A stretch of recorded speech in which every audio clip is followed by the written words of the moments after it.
Al principio del programa, nos va a dar mucho gusto que nuestra colega periodista Elba Mendoza, ella ejerce el periodismo desde el Estado de México, para haber hecho una investigación a través de la plataforma de periodismo de investigación por excelencia de México, que es Quinto Elemento Lab, y desde ahí ha encontrado un trabajo en los 9 estados de la República.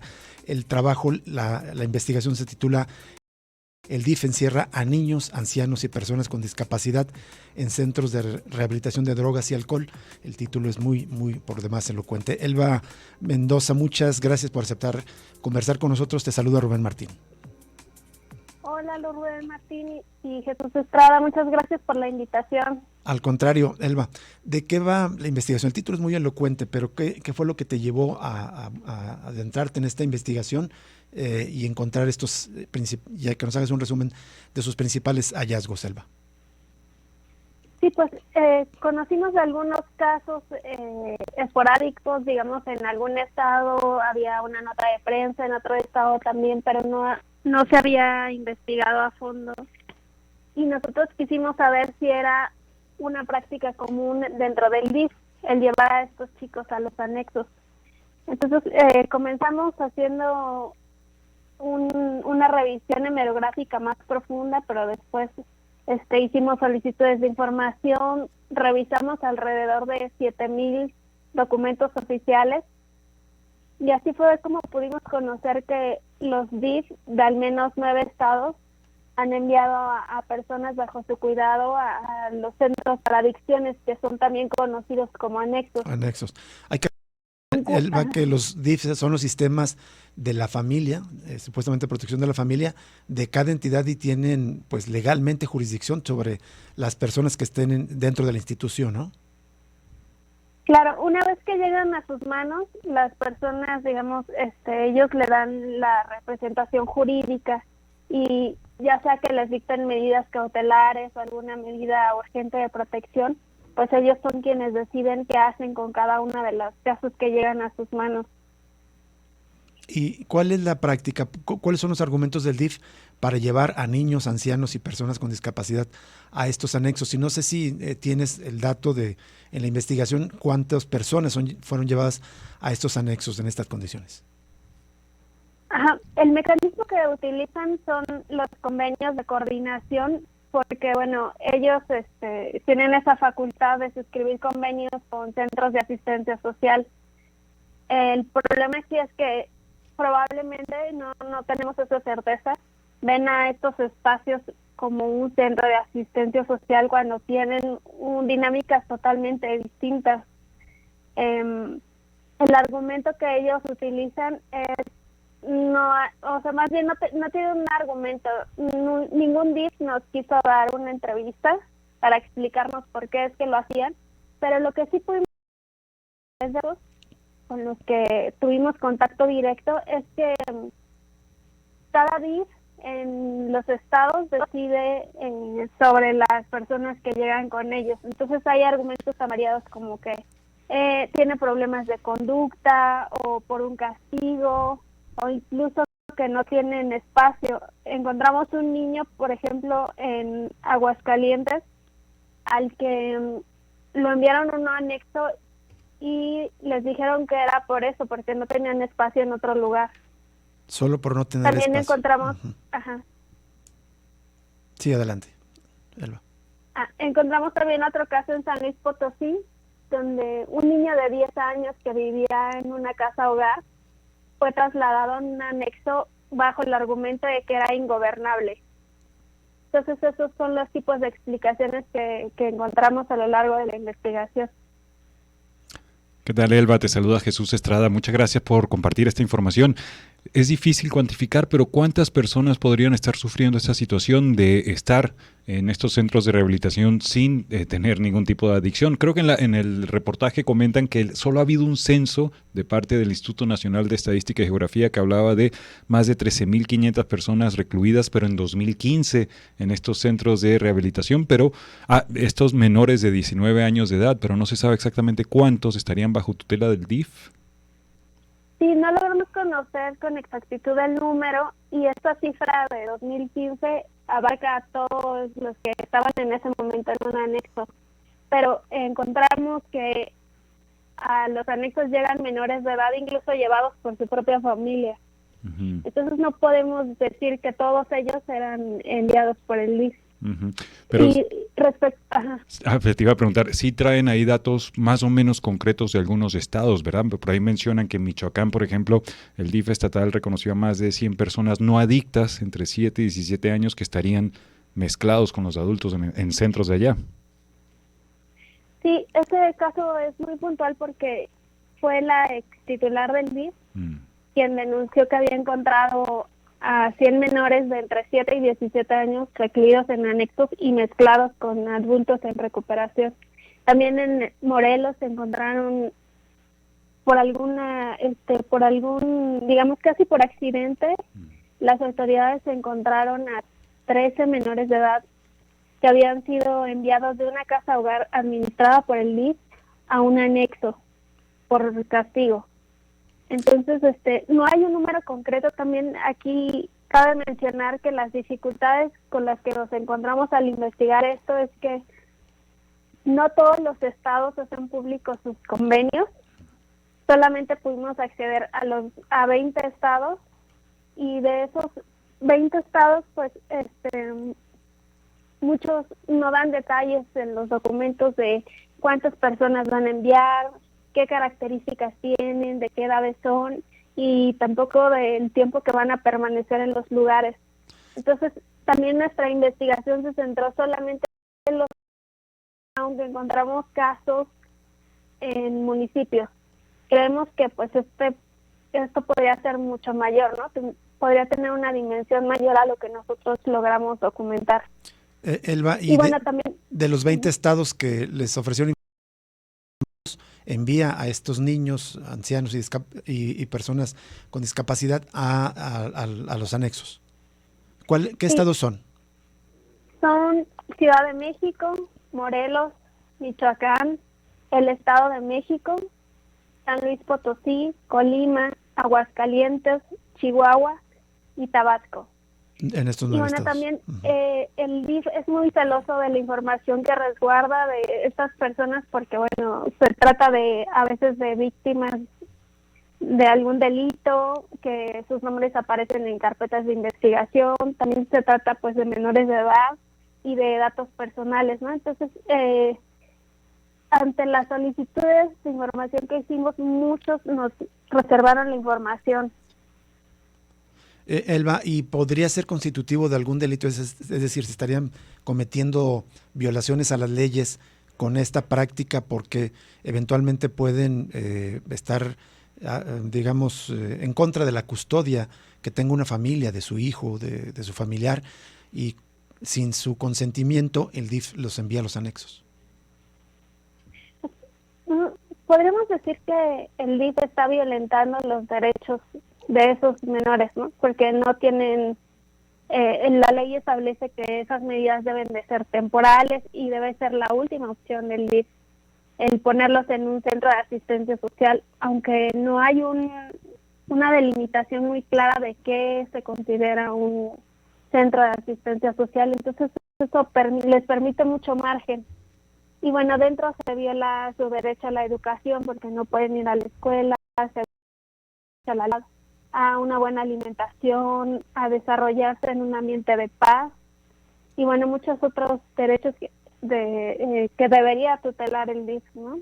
Uh-huh. Y seguramente encontraron las condiciones en las que viven. ¿Cuál es como el contexto en el que viven las personas que son enviadas del DIF a los anexos? Conocimos, por ejemplo, un anexo en el Estado de México donde en una habitación de más o menos 4 por 6 metros había 55 hombres en recuperación. 55. Ahí ellos convivían, sí, muchísimos. Ahí ellos convivían las 24 horas. Dormían ahí, cuando era de noche tendían sus cobijas en el piso. Para comer colocaban ahí mismo sus mesas y sus sillas. No tenían privacidad en el baño porque no había puertas ni cortinas ni nada. Los bañaban en grupo. El día que nosotros llegamos les iban a dar zanahorias de comer y tortillas. y además de eso pues no tenían otra cosa que hacer más que acudir a las juntas de todo el día. Tenían 6 juntas durante todo el día y en sus, digamos, pues, tiempos libres los sentaban en sillas de plástico viendo a la pared y tenían la instrucción de no poder hablar entre ellos, no se podían dormir y no podían leer. Entonces cualquiera que se moviera de su lugar podía ser castigado. Esto que describes son condiciones peores incluso que en algunos centros penitenciarios, ¿no? Que en las cárceles. Sí, pues algunas de las personas con las que platicamos, dueños de anexos, nos decían que es una especie de cárcel privada, ¿no? Donde pues no hay ningún tipo de supervisión ni de vigilancia por parte de las autoridades. Y es curioso, Elba, porque comentas en el reportaje que los DIF le pagan a los centros de rehabilitación desde 1,900 hasta 15,000 pesos cada mes por persona que esté ahí alojada. Y sin embargo, pues están esas pésimas condiciones en las que viven. Y esto podría constituir una especie de negocio que se estaría haciendo posiblemente de llevar de parte de los DIF a estos centros de rehabilitación a estas personas a cambio de, pues van a recibir dinero, ¿no? Sí, para algunos ya es su forma de vida, el recibir ese dinero. Ahí nos encontramos con algunos anexos que incluso crecieron de la mano del DIF, o sea, se expandieron a partir de que el DIF les empezó a enviar gente. Y y pues sí, resulta para ellos un negocio. También, al menos nosotros no encontramos lugares donde los distinguieran, que pusieran a la gente del DIF en un espacio y a las personas que en recuperación en otro, sino más bien estaban todo el tiempo conviviendo e incluso los obligaban a tener la misma rutina que un interno, a asistir a las juntas, comer lo que ellos comen, también reciben castigos. Incluso hay unos que se han subido al estrado a compartir porque son obligados a compartir sus experiencias cuando pues son niños, no tienen las experiencias que probablemente tienen los que son adictos al alcohol o a las drogas. De hecho, por ahí comentan un caso, me parece, de un niño de 8 años, menores de 10 años, que los obligan además a estar durante horas y horas en las juntas de Alcohólicos Anónimos, escuchando, digamos, todos los testimonios, siendo ellos niños que no son adictos. ¿Qué impacto podría tener eso en la infancia? Un muchacho con el que platicamos, que ahora ya tiene 18 años, nos dice que pues él escuchó cosas muy perturbadoras, ¿no? Desde crímenes, confesiones de crímenes, no sé, actos sexuales que él no se imaginaba, o experiencias con el alcohol, con las drogas, historias de violencia. Entonces eso lo ha mantenido muy intranquilo. Él dice que no puede dormir, que se siente perdido, no sabe por qué le llevaron a ese lugar, nunca le dijeron que le iban a llevar a un anexo, ni le dijeron cuánto tiempo iba a estar ahí, y él estaba muy desesperado por salir.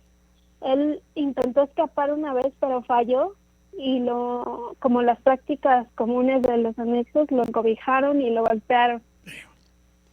Justo de eso te iba a preguntar. Hay muchísimas historias de violencia que se ejercen en los anexos. O sea, también es una práctica que ustedes registraron durante su reporteo en los anexos en estos 9 estados, Elba. Sí, pues basta echarle un vistazo a la prensa del último mes y ahí se cometen actos de tortura, de explotación, de maltrato, hay asesinatos. Pues es un espacio que, digamos, se ha permitido que se expandan, porque pues también creo que se han servido de él, ¿no? Han hecho un uso discrecional de esos espacios, no solamente las administraciones pasadas, sino hasta la propia sociedad, porque nos encontramos personas que van y dejan a su adulto mayor porque ya no lo quieren cuidar, o porque ya no lo pueden cuidar, o dejan a alguna persona con una enfermedad mental porque no lo quieren cuidar. Personas que se separaron y a su hijo ya no lo quiere su nueva pareja y lo van a dejar ahí. Entonces, es tan, digamos, tan diversa que y si la vigilancia adecuada, pues se puede dar cualquier tipo de cosas ahí adentro. Solo de lo que nos enfatizas o subrayas o reiteras, vuelvo a repetir que son condiciones peores que en los de la cárcel, porque en la cárcel al menos se separa a varones, a mujeres, a adultos, a menores. Los no peligrosos de los no peligrosos. Y aquí no, están todos conviviendo juntos. todos, como ya me comentabas, este caso de este menor que escuchó estas cosas perturbadoras. Qué terrible, pero es una gran investigación. Me llama muchísimo la atención y me parece que ya es una práctica lamentable de las autoridades. Me atreveré a decir que casi generalizada, tanto federales como estatales, que ante estos, investigaciones, sencillamente no comentaron. Señalas que no tuviste ninguna respuesta oficial por parte de los DIFs de los estados, ni tampoco del DIF nacional. No. Ninguna. Nadie nos dio la entrevista, que llevamos meses solicitándoles. Terrible. Ojalá después de que ahora se publica este gran trabajo, Elba Mendoza, este trabajo DIF encierra a niños, ancianos y personas con discapacidad en centros de rehabilitación de drogas y alcohol. Ojalá el DIF se vea, tendría que dar la cara y explicar por qué está ocurriendo esto, Elba. ¿Algo que quisieras añadir, Elba?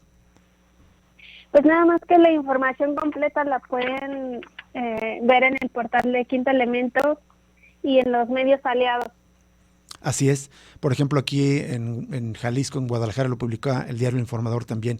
Está replicando esta gran investigación de Elba Mendoza en Quinto Elemento Lab, pero también nosotros en nuestras redes sociales ya tenemos aquí el reportaje y se los compartimos para que lo lean completo. Sin duda es una gran historia que vale la pena enterarse.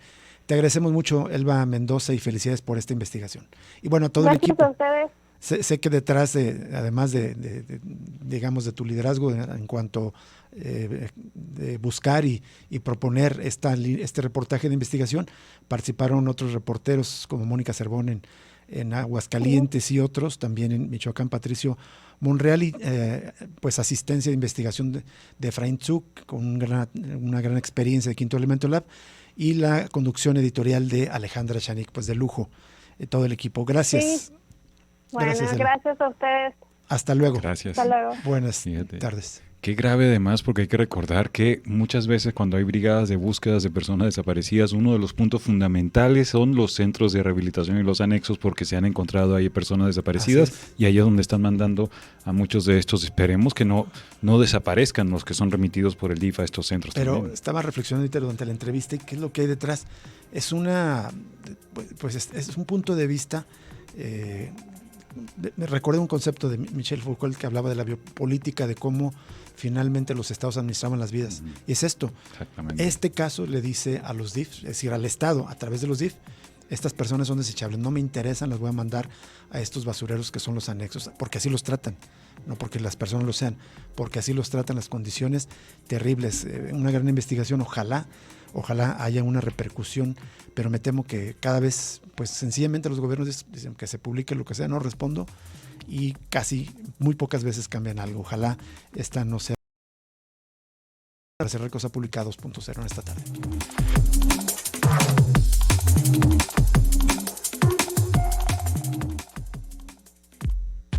Ya regreso.